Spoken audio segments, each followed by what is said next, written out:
Most of the night continues much the same, with Hanako eventually leaving the Sato sisters and I to ourselves as she heads back to her dorm room for a rest.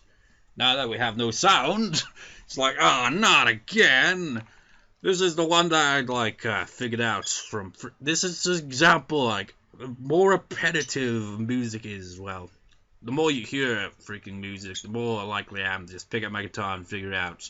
And the one track in the Pokemon one is the one that goes...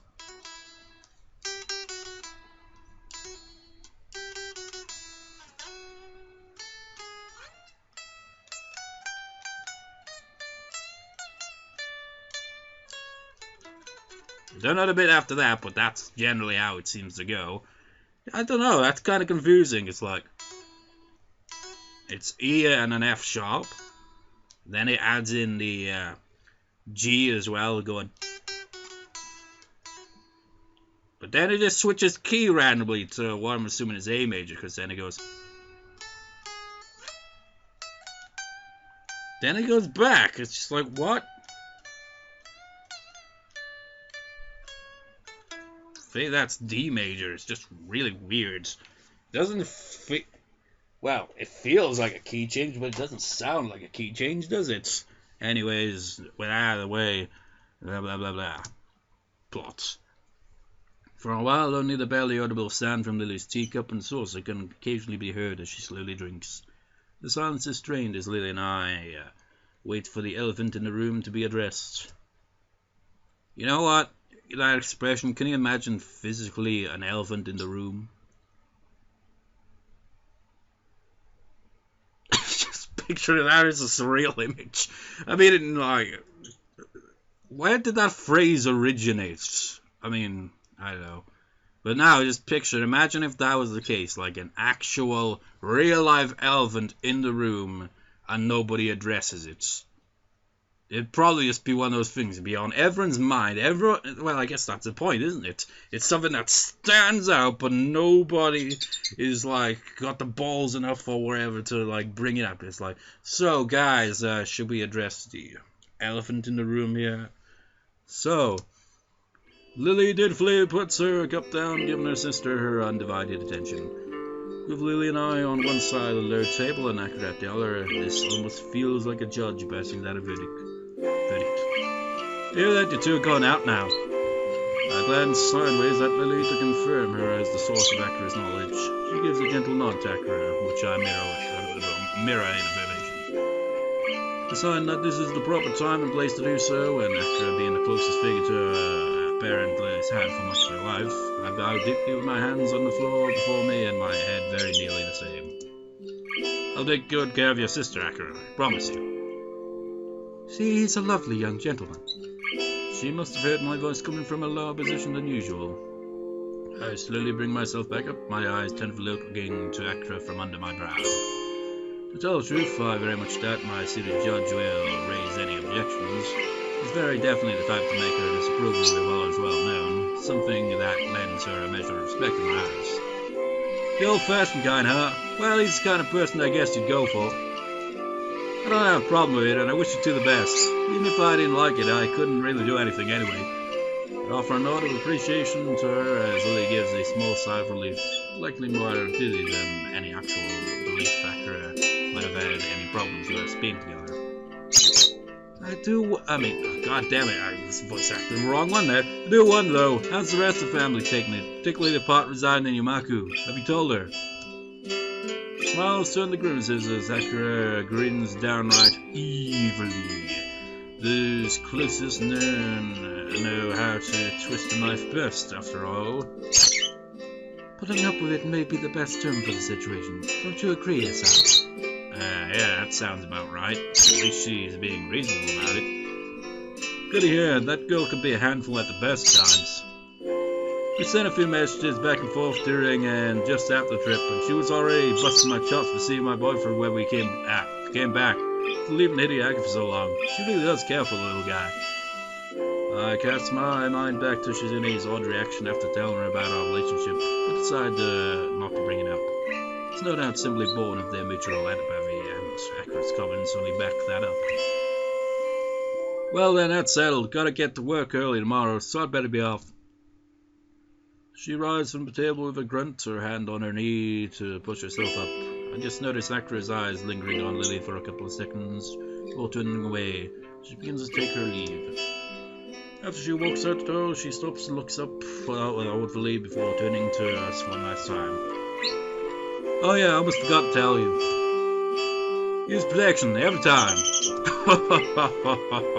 I gag violently on the tea in my mouth. Contrary to my own, Lily's composure holds perfectly as she seems entirely unfazed. I'm kind of impressed. We are, don't worry. Atta girl, see us. Well, that was pretty casual. And with that, she turns and strides out of the door, her hand held high as she disappears into the darkened hallway, closing the door behind her. The most reaction I can muster is flopping forwards onto the table, completely drained of energy and truly exhausted by her. Lily's ability to hold her own against that silly devil is something I admire. She really is incredibly blunt. I don't think I'll ever be able to keep up with your sister's energy. As I feel Lily's soft hand come to rest on my own, I roll my head to the side to see her gently smiling. For a long time we simply sit beside each other silently. Given her unquestionably unusual height, she is pretty much exactly as tall as I am. Probably a couple of centimeters higher, if anything. Like this, she appears even taller. The feeling of her pale, soft hand against mine is a pleasant one, as is the sight of the thin silken pajamas she wears, showing her curves and collarbone. You do get on well, though, even if you do say that. I guess you know you two are a lot more alike than I first thought when I met you. Then it's a good thing I quickly stopped you from going after her, isn't it? Though she jokes about it, my assessment of my inability to keep up with Akira, physically or mentally, was quite in earnest. Lily's slow-paced and ladylike, almost motherly nature is perhaps the single thing that helped me most in my first few weeks at Yamato. Come to think of it, wait, since when were we using protection? As I give a curious look to my side, Lily's cheeks puff out as she huffs at me. Unlike you, I remembered. The packet is in the cupboard next to the sink. So, I'm not the only one of us that takes the pill in hindsight. I feel rather thoughtless for not remembering at all and leaving it to Lilly. Well, those moments were pretty damn sudden and all, you know. Looking over the cupboard she mentions, I notice again the knee-high piles of books around us that were here the other times I'd visited. For the most part, they're lined up against the wall to give a little more room around the table. Why don't you get a bookshelf? Bookshelf? What is a fucking bookshelf? Bookshelf for your books. It's odd to see books just pile around, especially given how your room looks so neat and orderly otherwise. They're easy to find this way. I know exactly which pile each book is in. And you still know that after putting each set on a different shelf? That may be, but... Man, my legs, why do I always sit like that? Well, I've said that a million times, it's because of freaking school, but that was years ago, man. Seriously, could they not afford chairs?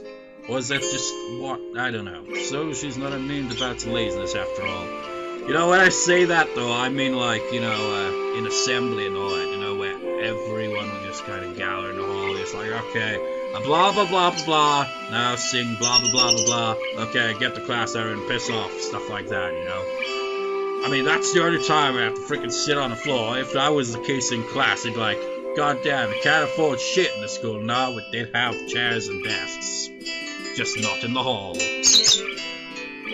And by hall, I don't mean like a cramped hallway. I mean, I forget what the room is called, but whatever. Anyways, so she's not immune to bouts of laziness after all. You have so many of them, it's kind of shame we can't share our book sets despite both of us reading so much. She gives a short giggle. Come to think of it, why do you order your books through Yuko? I imagine there'd be plenty of sites that you could order books in Braille from, especially in English Braille. A lot of text-to-speech programs too. You know what? This is the exact same thing I ran into when I was recording the Book Next Dig Yellow Darkness LP. I named Starmie after Fuku. Spoilers, because that part hasn't been uploaded yet and has only recently-ish been recorded, you know. That's quite a ways away before it'll be uploaded. But with Fuku's name, it's like sometimes I've seen it spelled with 2 U's, kind of like this, you know. I'm not sure which one is correct, and I was like going over this, like put an example, like this K right here. If it was like 2 K's instead of 2 U's, you'd have this small Pac-Man-y looking face before to indicate that it's pronounced longer, which would mean 2 K's, because you can't do it any other way. Or it'd be a line if it was in katakana, I guess. But with this one, would it just be you, curl? Like, there's a character for a U on its own. So, I don't know. Of course, since it's a name, it would just probably be in kanji, I'd imagine, and I have no idea when it comes to that. She turns her head slightly away from me, which strikes me as somewhat surprising. I'm just not all that good with computers. I'm alright with typewriters and braillers, but that's about it. Her tone almost makes me chuckle. She's a prideful person, so admitting something like that must be difficult. So Lily's the low-tech kind of person. Given her old-fashioned personality, it's not really a stunning surprise. I wouldn't worry about it. A lot of people aren't really that good with them, so it's not that unusual. That's not unusual. Now she's even more depressed. It feels like I'm twisting life rather than healing her wounds. With a bit of screaming, I shuffle my way close to her, tentatively putting one hand around her waist hugger. I'm still not really used to this kind of physical affection, but Lily seems to like it.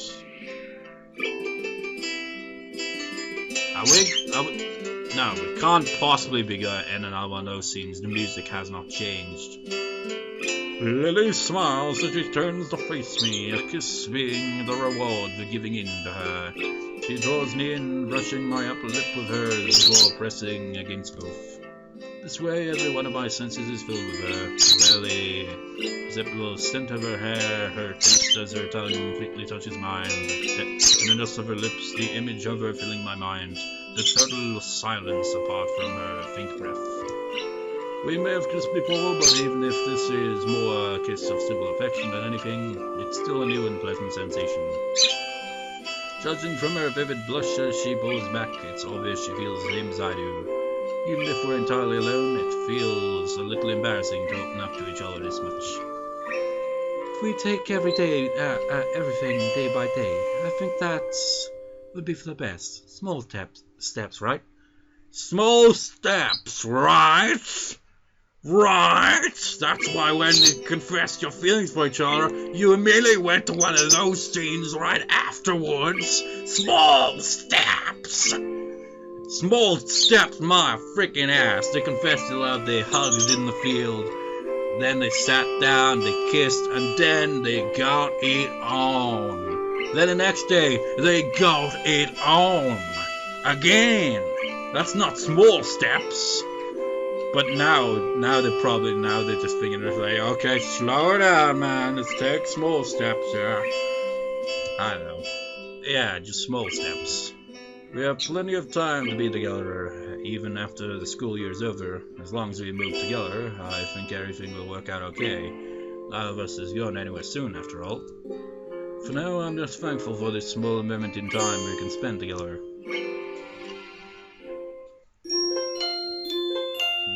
Dip.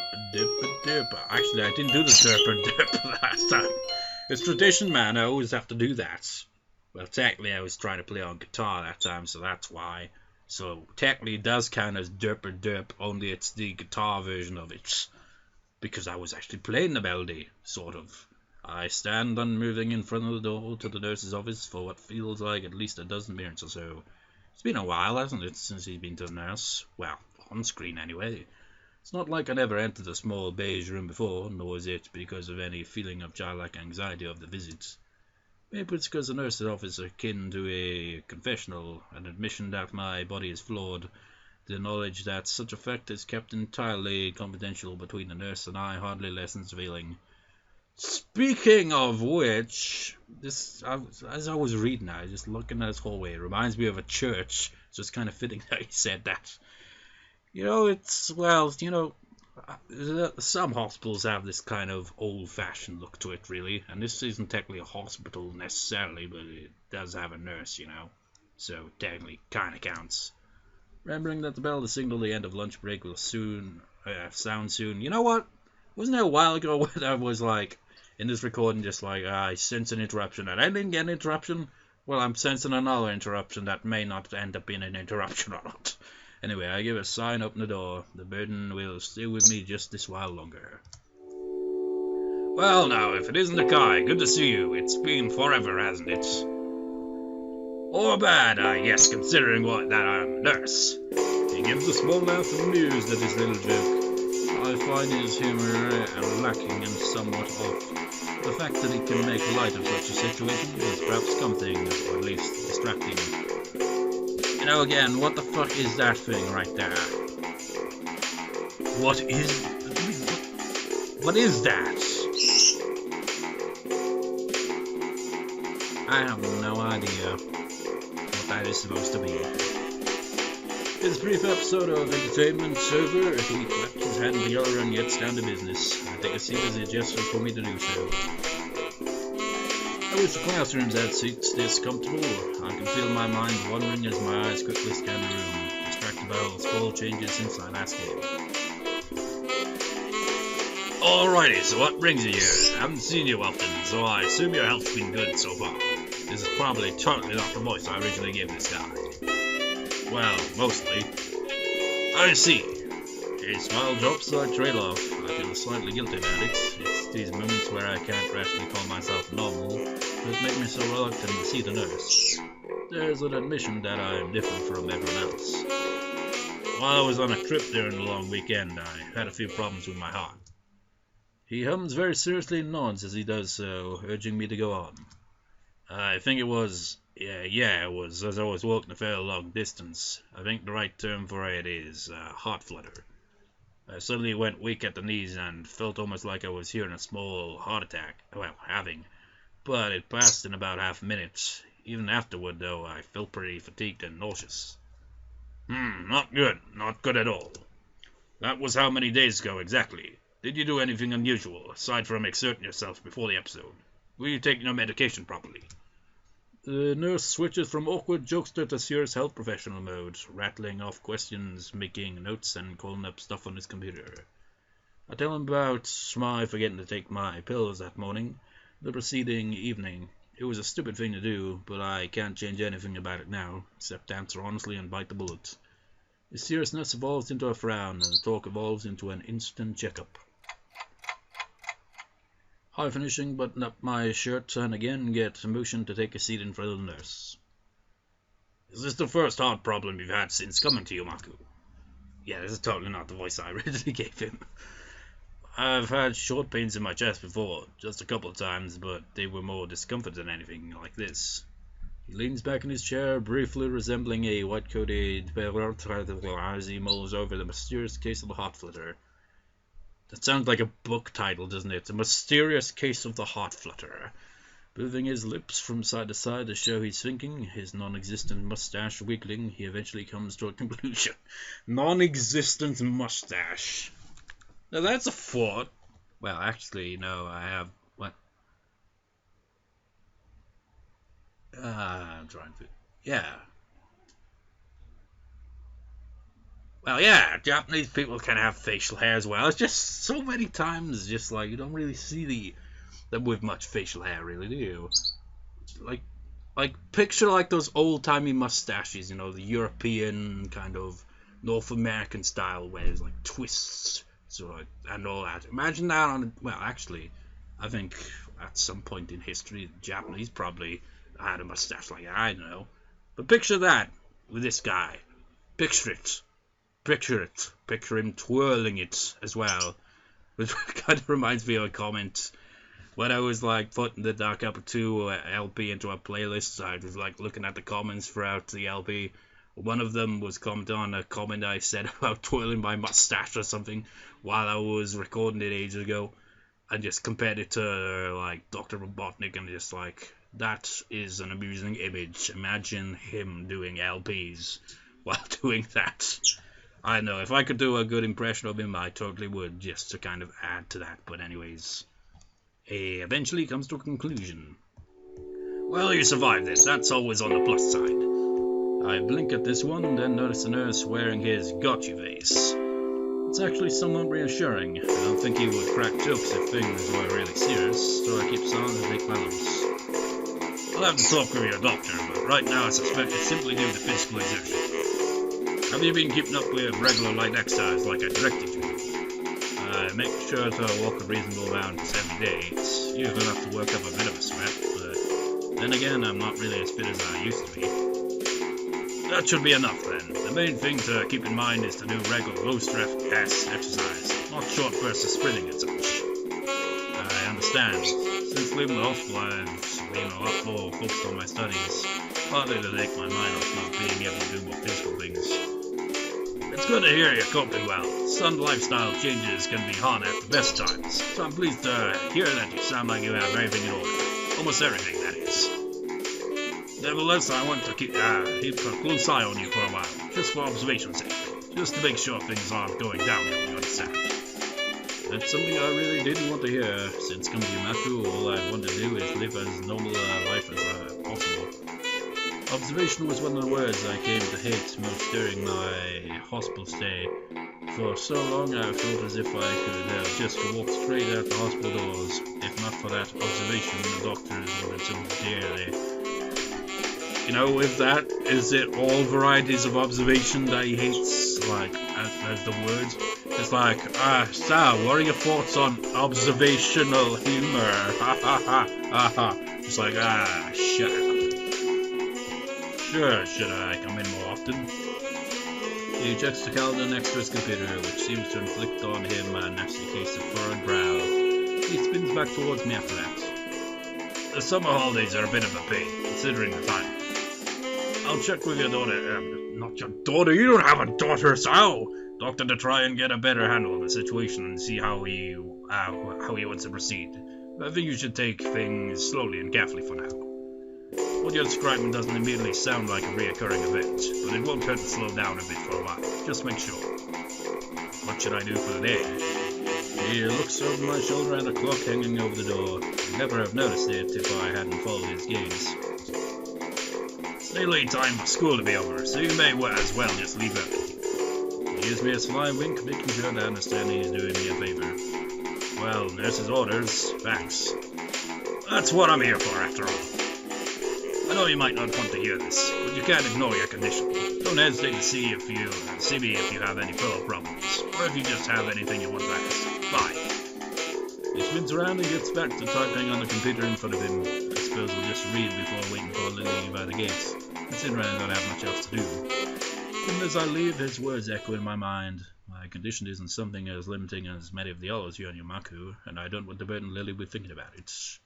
If I just live life normally and avoid any short shocks, I should be okay. I won't let my condition rule me. Lilly comes into view soon after the bells, heralding the end of the school day ring out. She says farewell to a number of her classmates, headed in the other direction before beginning her weekly trip to the convenience store. Afternoon, Lilly. The immediate warm smile and relaxed demeanor she assumed upon noticing my presence are unexpectedly welcome. Hello, Sao. Good afternoon to you, too. Now, how are we for time here? An hour.